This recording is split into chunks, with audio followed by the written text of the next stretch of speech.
Good afternoon to you in America, and good morning to you guys down here, 11:08 in Colombia.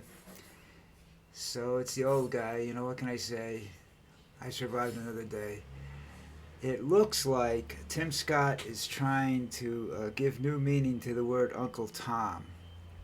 Now, the definition of an Uncle Tom was considered to be a black man that took on and supported white people, worked for the white man back in the day. Now it means that this guy is begging Trump to make him vice president, you know, because he thinks he can get elected because he has a black vice president. If he gets elected, it's just because there's a general stupidity going on and a complete complacency among most voters with any kind of brain power.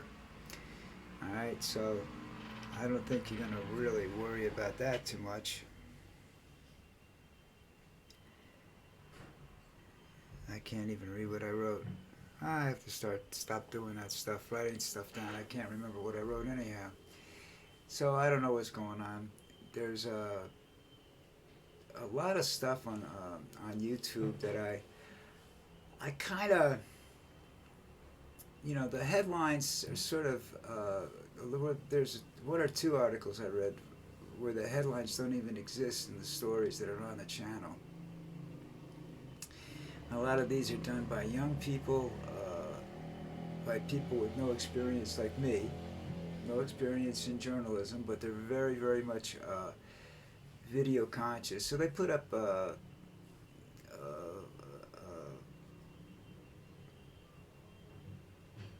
ads and videos from YouTube, to go along with what they're talking about. But since I don't know what I'm going to talk about, I can't really do that. But you'll see ads like I'm looking at. It's falling apart, Donald. I don't mean that. Jasmine Crockett shock slider with instant fact checked. What else am I looking at here? Hey, let me just go over here for a minute. They don't put up a lot of political stuff on this now. They're trying to. I get stuff from everywhere. Mostly music stuff I get comes into me from YouTube because that's all I really interested in. I mean, and I'm not interested in politics. Is something that I talk about. It's not something that I've given a lot of consideration to lately. I was in politics. I don't know whether you remember, any of you guys. Did I tell you that story? I got elected to the Democratic County Committee, and this was back right after the assassination of JFK and all that stuff back then. I was young, and so was everybody else in the room. And you discovered one thing real quick, because the town I was in and the county I was in was basically very black. From the day I moved there, it wasn't anything big, it was just the way it was. I didn't worry about it. I had more black friends than I did white friends, so I wasn't really worried about what was going on. I was protected by them and by, at times, the mafia, which I don't know how that happened. My father never really told me what went on, but they told me, you don't worry about it, and I didn't worry about it. But let's see. Now, things have changed since I was a child. And I'm not sure everything changed for the better. I've always said that, I don't deny women the right to work because we had some problems. My mother had problems finding work when my father died, getting a credit card, being able to sign a lease, all those things. When my father died, thank God she had some friends in politics and whatnot in the right places, and they got the thing. We managed to survive that period of time. But women, people say, I want the wife to stay home. No, the deal was we could afford to. My mother didn't have to work. So she did. She stayed home. She raised me. Now, whether that's good or bad, I don't know. You know, kind of semi-strict. You know, because those were the times. You know, they were beginning to change, but they hadn't changed yet, and I wasn't old enough to experience the changes. You know, I was well. Actually, I was probably I was older than the younger people that were experiencing the changes. You know, I was like when things started to change. I was like 16, 17 years old, 6'2", 220, 240 pounds. So you know, I didn't get to hang out with the little people. But that was the thing. That was the biggest change that I didn't think was necessarily that great. And I get called on that all the time, saying you're an anti-feminist. I'm not. You want to work, go ahead.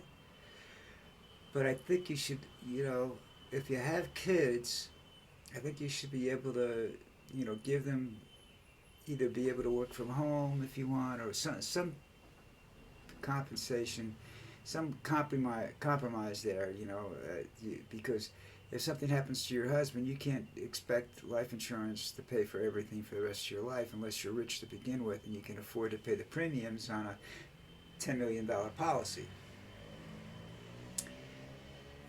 You know, if you're planning on going to college, you got to work. But when you're an infant, you know, first 4 or 5 years of a child's life, I think it's good that the mother has the ability, the choice to stay home if she wants.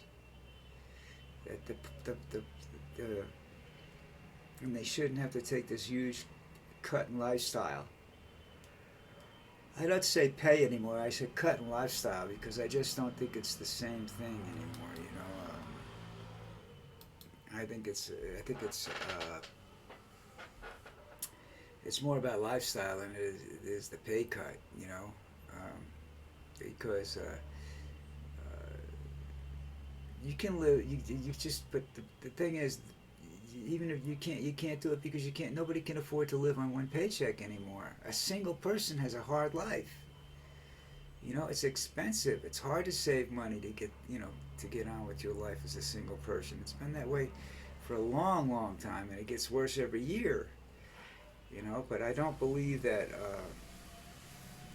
this anti-abortion thing is a good idea because you're going to end up with unwanted kids. You know, which is going to affect the child, how they're educated and how they live their lives. You know, uh, you're making sex taboo again. You know, that didn't help anything back in the day. I mean, you know, porn's been around forever. It was easy. It was actually take away the internet, and it was easier to find porn back then than it is now. Okay, without the internet. All right, the internet makes it much too easy at times. All right, but it's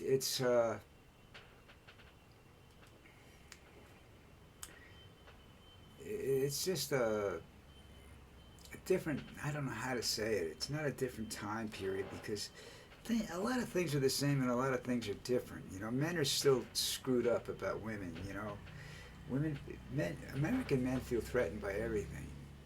Women, blacks, immigrants, Trump, Biden, everything seems to threaten American men. We have a problem with that. I think at times we're extremely an insecure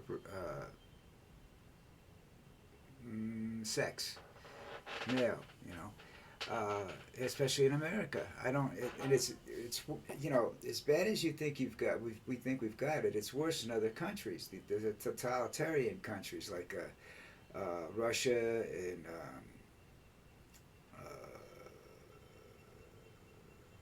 Cuba and China, you know, Korea. Things are a lot different for men there. You know, they're in charge, but they're still subservient to a power that's in control. You know, they're mentally influenced. North Korea is a fine example of an Orwellian leadership in how they're brainwashed from being the child on. You know, that they have everything is is broken down for them. They don't have the ability to truly think. Even the scientists don't have the ability to truly think outside the box. They're given a, if you have an aptitude, like in Russia, if you I know this because I remember reading about that. I don't know whether it's after the Communist Party disappeared, if it's still the same, but knowing Putin, I would have to say it is. If you have an aptitude for something, you're forced to more or less go in that direction. So if you want to be an artist, you're not given the opportunity to be an artist. You can't really. They'll tell you can't be an artist. You're not qualified. And in some respects, I think that's not such a bad idea because it keeps people from being frustrated and brokenhearted over the years and suffering that kind of dehumanization that takes place when somebody doesn't like what you're doing. But on the other hand, I think it stifles imagination from the get-go. You know, if you tell a child at a very young age you're going to be a chemist because you have aptitudes for chemistry or that whatever that means, I don't really know, and you're not given the opportunity to use your imagination, I think to some degree that stifles the aptitude that you have. You know, it doesn't allow you to, your mind's not conditioned to expanding outside the box. You know what I mean? You're given a, do this. This is what you want to do. This is what we want you to do. You're going to do this, and you're going to do it the way we want you to do it. You know, that's not necessarily a good thing. And as I look around and I see a lot of the same similarities going on now, and you know, guys tell me I'm crazy. I probably am. You know, I mean, I'm an alcoholic. I can't drink alcohol anymore. I used to get really wasted, man. Whoa. But I had a lot of great sex. I think I did, yeah. I hurt a lot of people in my life because I didn't really give a shit. I got hurt a lot in life, again, because I really didn't give a shit. So I guess I've had a relatively normal life that I don't see kids today having in reality, you know.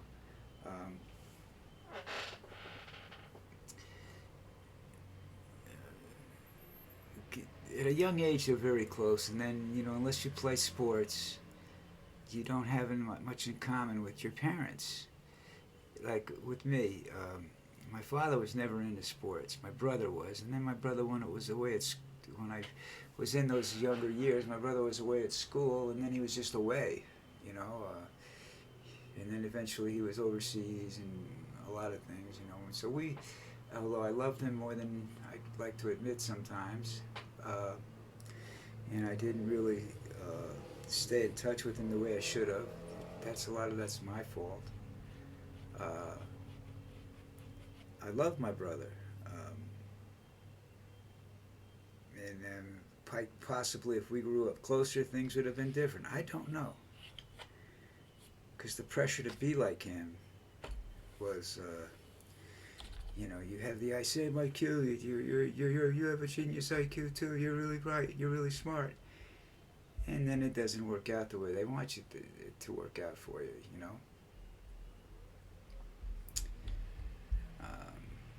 I think I think that it's quite obvious from listening to me talk here that I have some sort of attention deficit disorder, a mild one, not as bad as I've seen it on other people, but I don't think it was ever treated, or, you know, anybody ever knew anything about it back then. So, you know, I failed at some things, and why did I fail at them? Because I didn't like them, not because I couldn't do them. I didn't like them, and when I don't like something, I don't do it.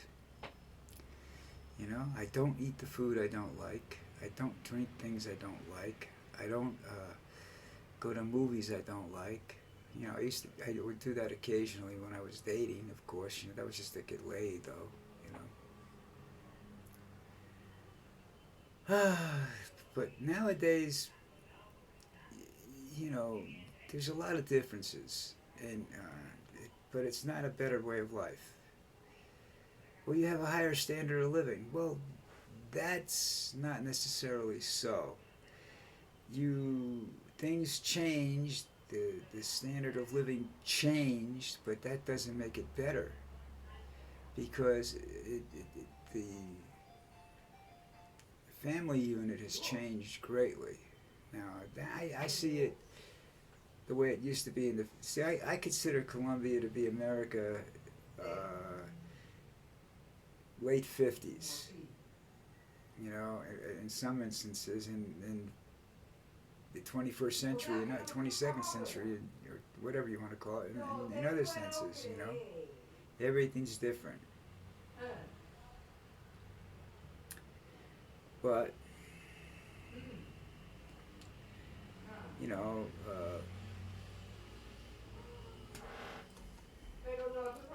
who knows? You know, what's going to happen?